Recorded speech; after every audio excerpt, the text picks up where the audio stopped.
Hello brothers and sisters, welcome back again sa ating Sharing for Bread of God. Today, tatalakayin natin yung 1 Corinto chapter 28, verse 5. In the name of the Father, into the Son, into the Holy Spirit. Amen. Lord, napapasalamat ako sa iyo sa mga bagay na ipinagkaloob mo sa akin, lalong-lalo na sa pag-uunawa at pagpanaliksik sa Biblia. Maraming salamat sa pagbigay mo sa akin ng pagkakataon na ito na naging aking bahagi ng buhay araw-araw na lagi kitang kasama sa pamagitan sa pagbabasa ng Bible at ipinagahagi ko ang aking natutuhan dito sa aking channel sa YouTube. Lord, maraming salamat. Itong aking ginagawa para ito, Lord, sa aking kaluluwa. Gusto ko, Lord, na magkaroon ng buhay na walang hanggan. Kaya sa pamaraan ng mga bagay na ito, aking inuunawa ang iyong mga habilin, ang iyong mga sinasabi sa Bible, at ito ay aking binabahagi upang malaganap sa kahit saan at sino man ang makapunta sa aking channel. Ito yung paraan ko, Lord, upang makaserbisyo sa iyo. Alam ko, Lord, na ang lahat ng mga bagay ay ayon sa iyong kagustuhan. Kaya, Lord, ang buhay ko, inaalay ko sa iyo. Ang huling mga sandali ko dito sa mundo, inalalaan ko sa iyo sa pamaraan na ito dahil ito lamang ang aking makakaya. Amen. Okay, brothers and sisters, i-share ko sa inyo itong nasa chapter 5. Basahin natin. Ito ay ang sinasabi ni David.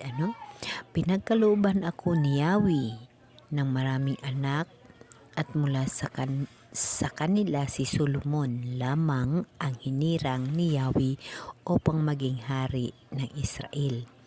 Ang sabi niya sa akin, ang iyong anak na si Solomon ang magpapatayo ng templo para sa akin, sapagkat siya ang pinili kong anak at ako naman ang kanyang ama.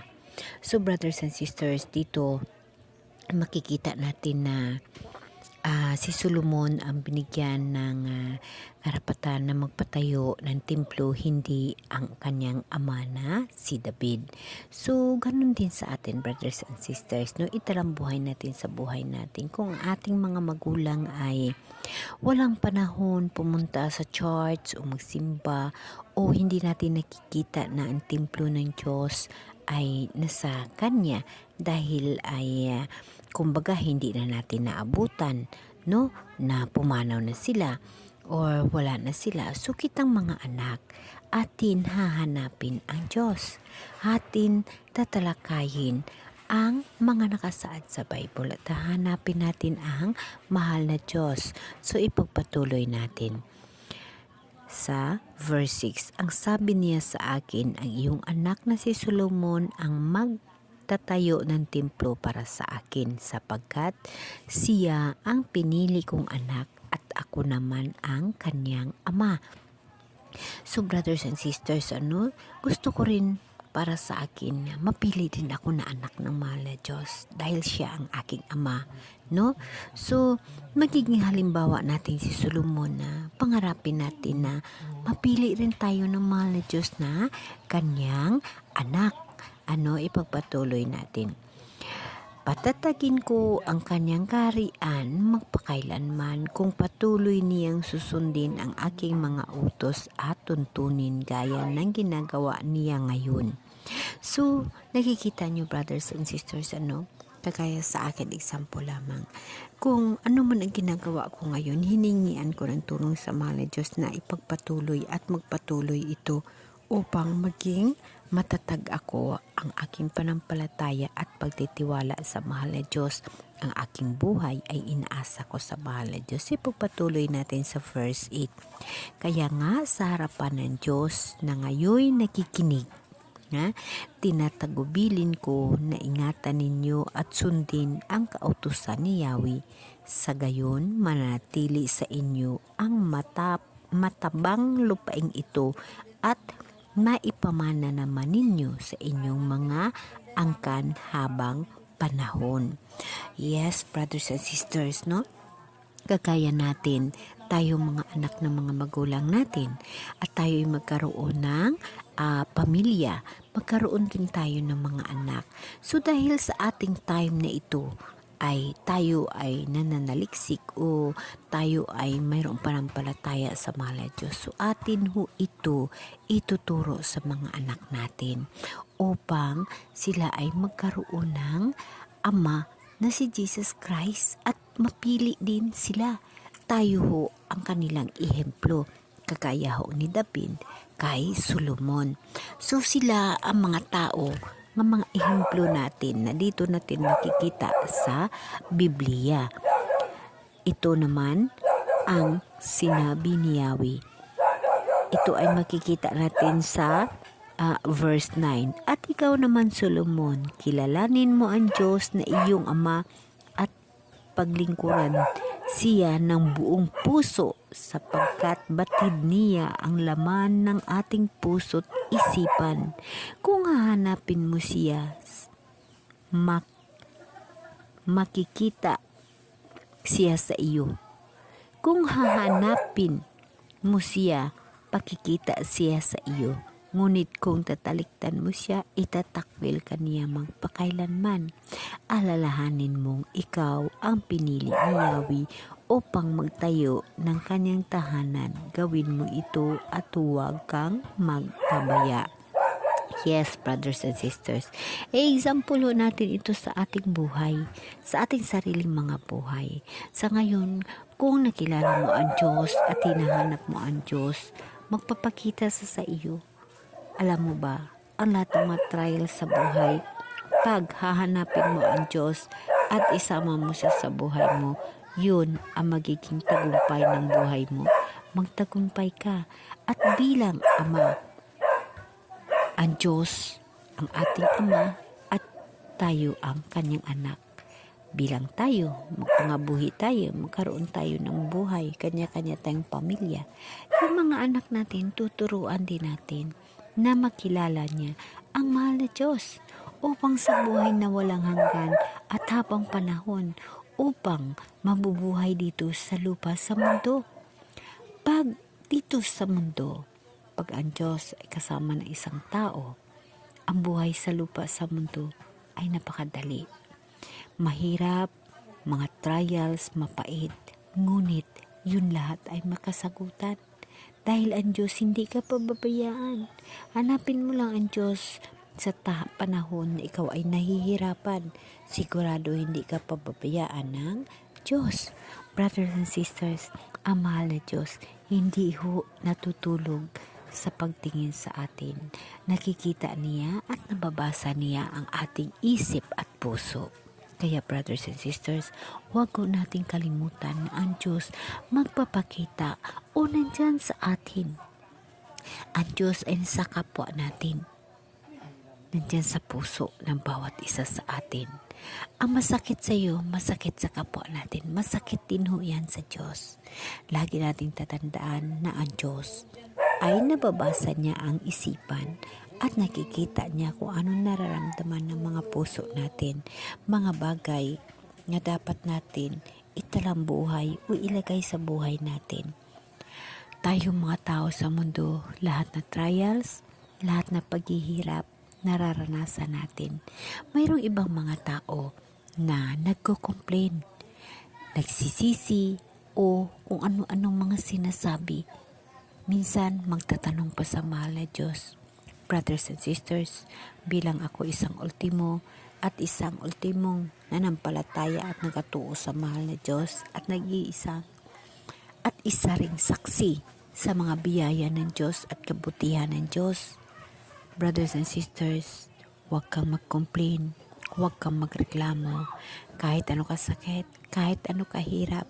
Kung kailangan mo umiyak, umiyak ka sa harap ng Diyos. Magtago ka.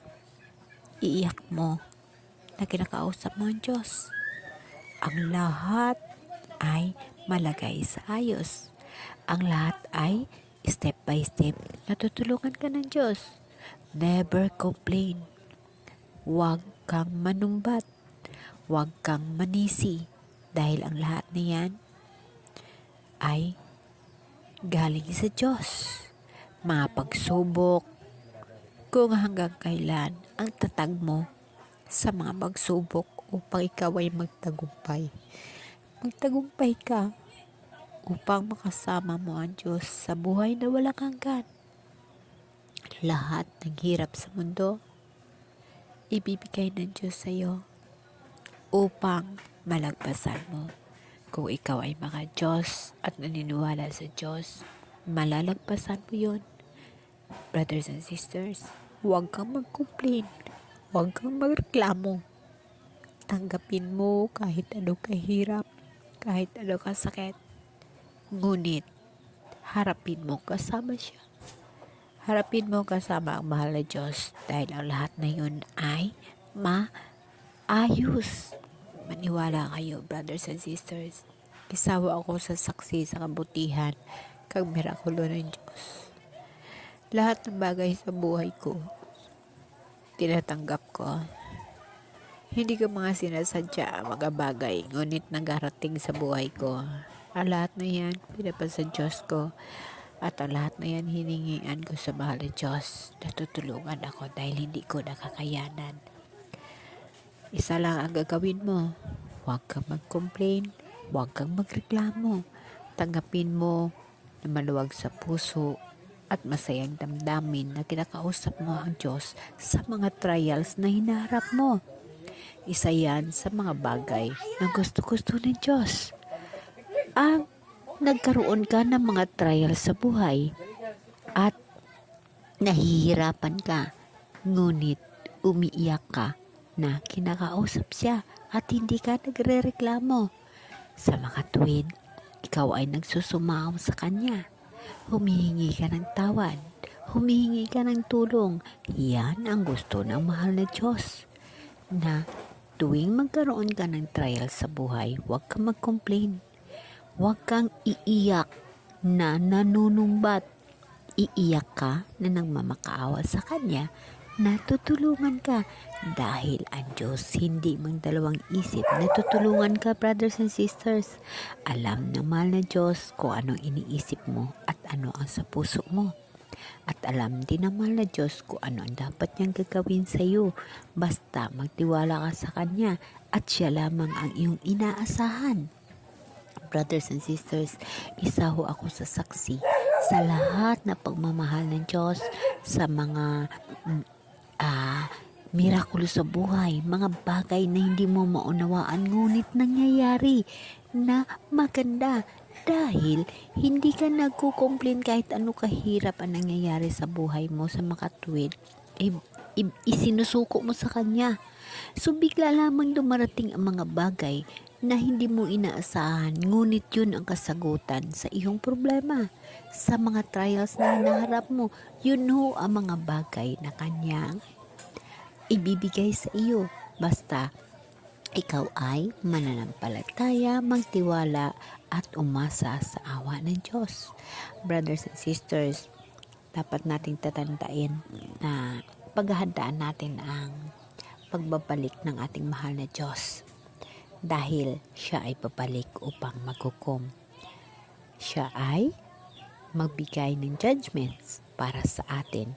At ang mga taong magtatagumpay ay magkaroon ng buhay na walang hanggan. Brothers and sisters, yun ang pangarapin natin sa buhay natin. I-priority natin ang mahal na Diyos. Kung gusto mong magkaroon ng buhay na walang hanggan, huwag kang mag-complain. Tanggapin mo ang lahat na nangyayari sa buhay mo upang sa buhay na walang hanggan kasama mo ang Diyos, magkaroon tayo ng kaligayahan. Amen? Amen.